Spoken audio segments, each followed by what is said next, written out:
So how did you meet this woman? Well, I met her on 125th Street. We struck up a little conversation, and she was talking about how she was single, didn't have no food in the house.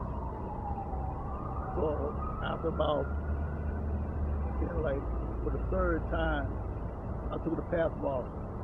We got some food for the crib. So she invited me over to eat. I said, I'll buy you food, but no pork. I don't eat pork. Beef franks, turkey franks, chopped meat, or the turkey meat they made looking like chopped meat, but it got to be beef or turkey. That's it. You know, turkey ham is the only thing that even sounds like ham. A lot of people who don't know better think turkey ham is ham, but it's not. It's turkey. So I started seeing her. Then I found out that she smoked marijuana. No good.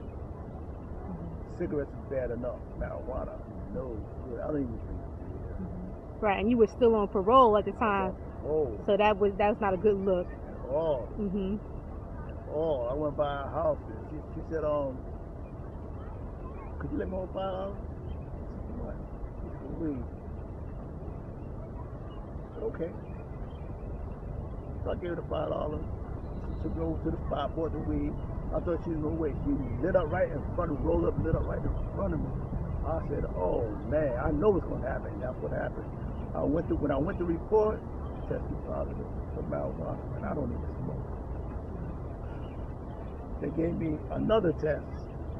It wasn't positive. That one was positive. It wasn't. No, that one was borderline, right, for marijuana. The other one came back negative. That I didn't have nothing in my system. I was so glad, even though my parole officer know I don't get high. He said he know I don't smoke. When I first got out, December 14, 2005, New Year's Day, he came by where I was staying with my mother and my son. He came by there with another officer. I didn't know they had a van outside. They had 9 people in the van handcuffed. He thought I would be number 10, but I don't get high. So he gave me a test, saliva test. Put a sponge up under my tongue, take it out, put it in the tube, put a stick in it, push it down to squeeze the saliva out. He takes like a tab and sticks it in there in the saliva, and it turns color to tell you what I had. Whether I've been drinking, whether I've been smoking, whether I've been doing hard drugs. It came back, I didn't do anything. So he told his father, he said, no, he's good. His father turned 11. I said, yeah, they thought they had me. That's why two never came. They had me. From then on, I didn't have no problem with him. You know, I don't get high. I had no problem with him after that. So how did your relationship end with this woman? After I found out that she smoked weed, I had to get rid of her. She started seeing a drug dealer because he could supply her with weed, and I couldn't take it. You gonna see him? You ain't gonna see me. It don't work like that. So I cut her off. To this day, I haven't seen her. I deleted her phone number and everything. That's what I do. But I don't want to be bothered. I delete the phone number. That way I won't be tempted to call nobody and see how they're doing. I delete it. Anyway, right there. Nothing they can say, oh, but you called me. I thought you wanted to see. No. There's no number to call.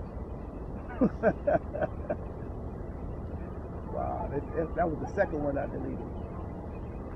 Right? The one I deleted before her, I took her to a hotel one time. I didn't like her attitude. So that was that. I deleted her number. I didn't like her attitude. And she was on parole. I found out later. I gave her my parole officer's phone number. They called to let them know that I told her about my past history, right? And that I was on parole, right? She didn't tell me he was on parole. He told me, he said, what's up with her? Well, she gave him a different name, right? He said, what's up? I said, what's up with who? And the name he said, it didn't ring no bells. I said, huh? He said, you know, the one you took to the hotel. I said, oh, the one I took to the hotel. I was thinking, I said, wow, but that's not her name. So I played on along with it. I said, yeah, what's up? What do you mean, what's up? He says, is she on parole? I said, I have no idea. He said, she acted like she's on parole. I told her, leave me her number. She, she said she panicked when he said that. So it made him think that she's on parole. Turns out he was right. But I cut her off anyway. He had told me to cut her off, but I didn't do it because he said it. I did it because I'm lying, so I don't like that. You start off with a lie, I'm looking at you, you always with something lie. That's how I look at it. Started off that way. Just like, all right, there was, before I caught my offense, I was going with this woman and she started seeing me, she had an old man. What makes you think I'm a trust her? And are you seeking romantic relationships now? Are you looking for I'm something? not seeking none because I want to get on my feet first. It's about me first. If I can't take care of me, how can I take care of somebody else? That's how I look at it. Some people don't care. I care. I do. I care.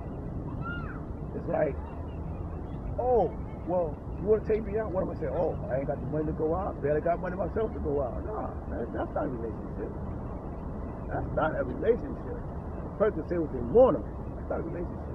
That's like, I see you when I see you. It's like a foodie call. It's not a relationship. That's not what I'm looking for.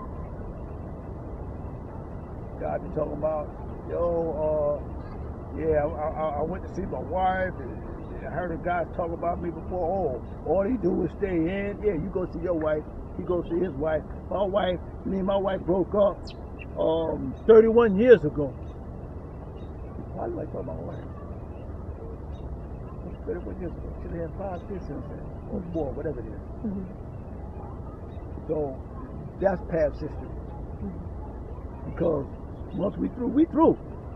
We do what you want to do. We through. We through. I don't bother you, don't bother you. And so also with, because there's also rules and regulations in the 3-quarter housing that you have. Mm-hmm. So are you able to bring a woman over or not bring a woman? No. Where I'm at, no. Can't have company. Can't bring a woman in the building.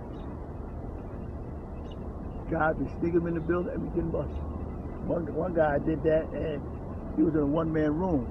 He do that all the time. So one day, I think the landlord and her son were outside 2 buildings over to see the woman go up the steps. So he came with the steps and he called me on the phone, told me to call my roommate, right? It was us 2. And then the 3rd guy came. He just coming there and he came, he told him. So I'm outside talking to Mrs. Glover. I'm outside watching the building like this. He's in there going from floor to floor trying to find out where she at. My roommate is inside by the door to come downstairs, right, where he could just look up. He's not inside, he's standing outside. We can watch this door and watch the steps, right? Girls in this guy's house, I mean in his apartment. He's not supposed to have a woman in the building. She's in this guy's apartment. So he says, oh, a woman came in the building. He said, you ain't seen her. The guy says, no. He said, come on in and look. He said, he went in. He was sitting right in there. The guy thought he told him, come on in. He just said, okay, I believe it. He said, he opened the door and went in there. She was sitting right there, trying to call herself, trying to hide. So he said, miss, you got to leave. You can't be here. So while she's coming down the steps, my roommate told her, he said, miss, there are no women allowed in this building. Ever. Period. Right? And she looked at him like, I've been there before, you telling me something and he telling me something else. He said, miss, let me put it to you this way, if you don't seem to understand. You could get arrested for being this good. Now she understood that. Right? So he said, how did you get in here? She said, oh, he let me in. He let you in? Yeah. He said, he don't know nothing about it. He turned around and said, oh, how you get in here? Yes, you got in there because you let her in. That's irregular. So, he lost that one-man room. He's in a 2-man room now ever since that incident. Because when the landlord's son asked him about the woman, he lied. I don't know how she got in my room. You know how she got in your room. But your door be locked. But you don't know how she got in your room. Somebody had to let her in the room. She ain't got no key. And instead of him telling the truth, yeah, okay, I messed up, I let her in. He kept that room. He didn't say that. He just kept lying. That's all right. Next day, he was in a 2-man room.